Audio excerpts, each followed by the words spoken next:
observasi terkait ekstrakurikuler di SDN Cibabat Mandiri 1, khususnya di ekstrakurikuler drum band, Ibu. Oh iya. Pertanyaan yang pertama. Dengan Ibu siapa? Saya dengan Ibu Uli Mujiati. Ya, mudah-mudahan saya bisa jawab ya. Karena sudah lama pakem di sini tegap jalan.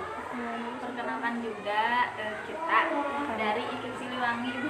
Ya, dari PGSD atau dari mana? Dari PGSD. Angkatan baru 2021. Oh 2021 ya. Langsung aja, Ibu. Iya, mangga. Perkenalan dulu. Nama saya. Oh iya. Ya, Ibu kenalin, saya Sipa Fikri Nadia. Iya. Saya Aida Edis Marcella, Ibu. Iya. Saya Rani Rusniati, Ibu. Iya. Saya Erina Nihayati. Iya. Saya Syaira Akira. Salam kenal ya dari Ibu ya. Salam kenal juga, Ibu. Langsung aja ya ke pertanyaan yang ke-1. Iya, mangga. Ibu, bagaimana sejarah terbentuknya ekstrakurikuler drum band di SDN Cibabat Mandiri 1 ini? Siap, insya Allah dijawab ya. Sejarahnya seperti apa? Tahun 2007 itu ada ibu kepala sekolah dari Cimahi Selatan pindahan ke sini. Dia itu suaminya tuh kebetulan ABRI juga. Dia tuh super disiplinnya lumayan ketat, disiplin ya. Pokoknya luar biasa. Pada waktu itu adalah Ibu Utami Murniningsih yang mendirikannya. Ibu Utami Murniningsih. Beliau itu ada kenalan dari ABRI ya, namanya Pak Adi.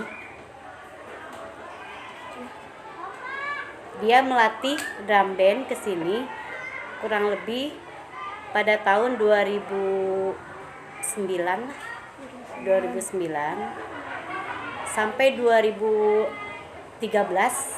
sampai 2014 sampai 2015 masih berjalan. Alhamdulillah masih aktif. Alhamdulillah Bu Utami itu luar biasa, super mendukung karena dia adalah pendirinya juga. Kebetulan saya ditugaskan oleh Bu Utami untuk mengkoordinatorkan masalah drum band. Alhamdulillah pada saat itu dukungan orang tua alhamdulillah banyak yang mendukung. Kemudian kita juga berusaha bajunya dari sekolah juga. Kita cari yang termurah, terbagus. Alhamdulillah bisa dan terwujud. Alat-alatnya pun pesan dari Solo waktu itu, dari jauh ya. Karena kita cari yang murah. Kalau di luar Jawa Barat tuh, kalau di Jawa itu sudah drum itu sudah tidak aneh gitulah. Hampir di setiap sekolah katanya ada gitu. Jadi kita pesan alatnya juga dari sana.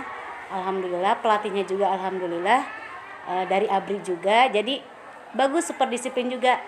Dan anak-anaknya pun pada saat itu ada kelas unggulan. Kita ambil yang kelas unggulan, satu kelas waktu itu kurang lebih 30 anak. Itu khusus pianika. Yang pianikanya ya. Apa tuh? Harmonifat gitu. Pianika ya? Sampai lupa lagi. Udah lama itu. Ya. Kebetulan satu kelas itu pas kelas unggulan, alhamdulillah 1, 2 kali 3 pertemuan satu lagu pertama sudah dikuasai. Digabunglah dengan snare drum, kemudian apa tuh jadi lupa lagi namanya tuh, tritong, terus simbal, bass drum. Waktu itu ya alat-alat juga masih ada alhamdulillah di atas, tapi sudah agak ya sudah tidak terawat lah gitu.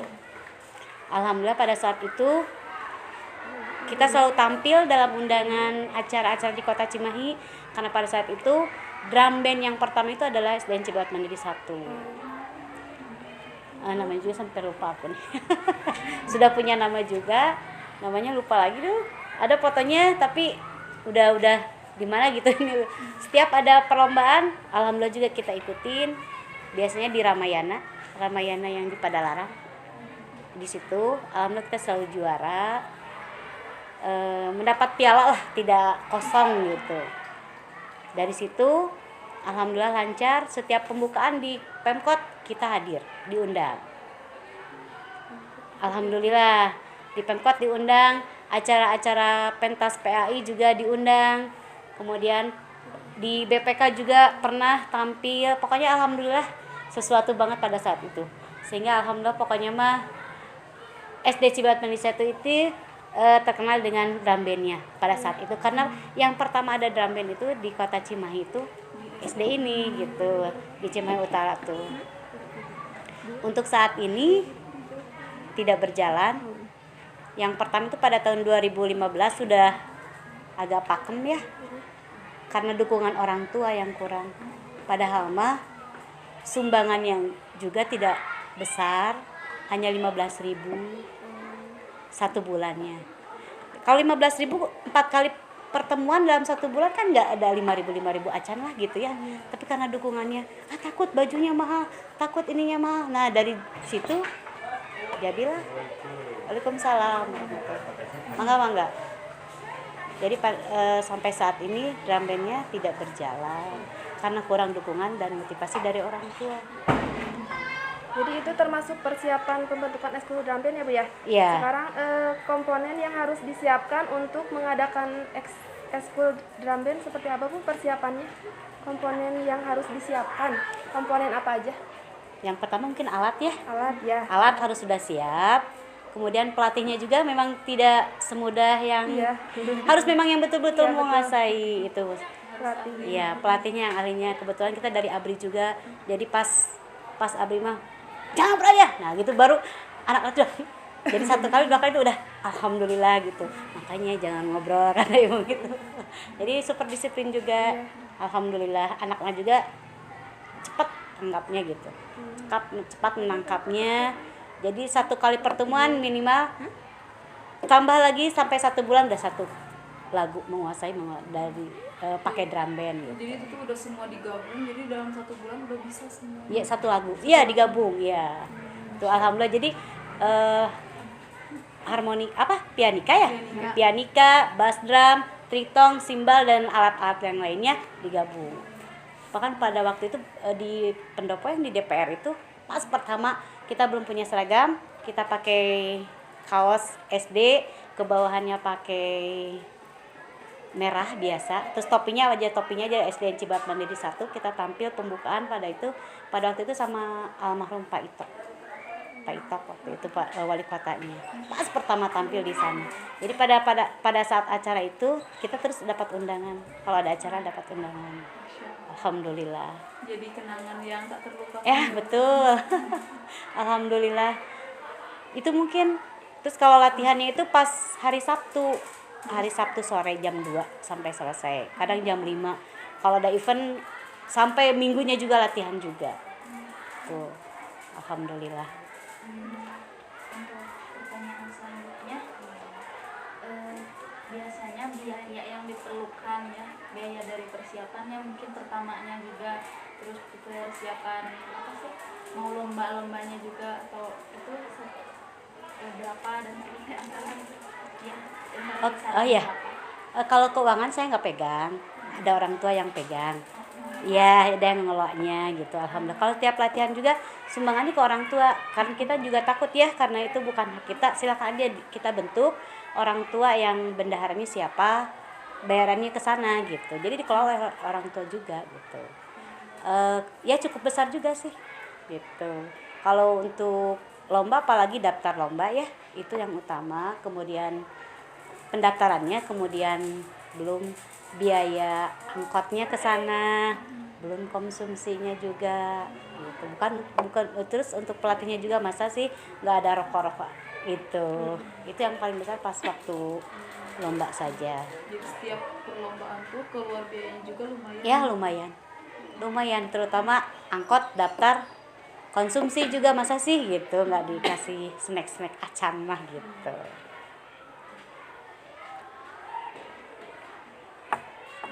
Ada lagi?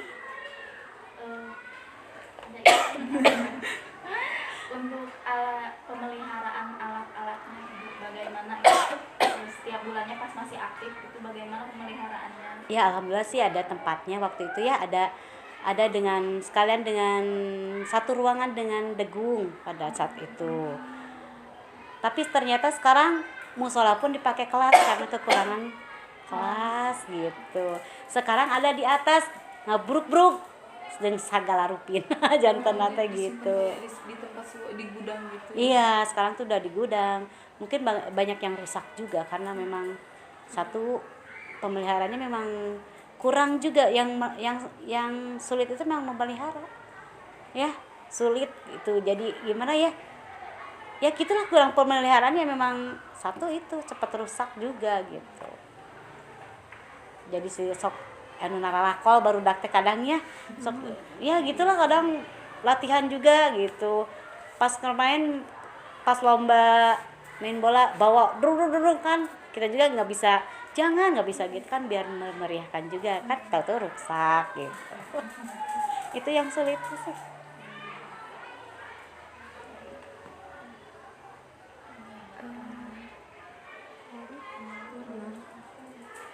Sebetulnya sama Bu Elperia ini satu orang lagi yang dipercayakan saya dengan Bu LP. Jadi setiap hari Sabtu tuh latihan dari jam 2 sampai selesai. Orang lain mah kadang saya maghrib baru sampai di rumah. Apalagi kalau lomba, minggunya Bu latihan, siap. Ya udah siap, gimana lagi, harus tanggung jawab gitu ya. Jadi minggu juga latihan kalau mau lomba gitu. Demi anak-anak. Iya. Mayoritnya juga alhamdulillah pada saat itu sesuatu banget gitu, yang di bawah satu terus yang naik gitu ke atas, pokoknya hebat lah waktu pada saat itu.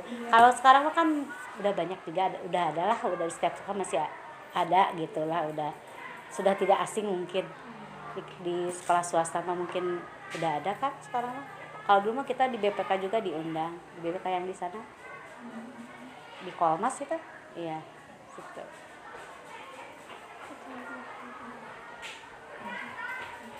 Terus ini Ibu, kalau misalkan tantangan dari ekskul drum band itu sendiri apa ya? Ya itu yang pertama itu, orang tua tuh takutnya bayar bajunya mahal, padahal baju udah disiapkan ya. Kita sudah berusaha baju sejumlah 45 baju lah, itu setel 45 baju, 45 setel. Terus sepatunya, ya itu yang sepatunya modal pada saat itu cuman semurah-murahnya, cari yang semurah-murahnya, pelatihnya juga ikut bantu gitu cariin sepatunya, hanya 60.000. Mungkin berat juga mungkin pada saat itu ya, padahal mas sepatu kan milik mereka juga, bukan gitu. Tapi jadi ikutan drum band mahal gitu, jadi belum apa-apa udah takut duluan, mau maju bagaimana lagi gitu. Nah kita tuh bangga ya. Iya, betul, alhamdulillah. Tapi dah gimana tuh dah.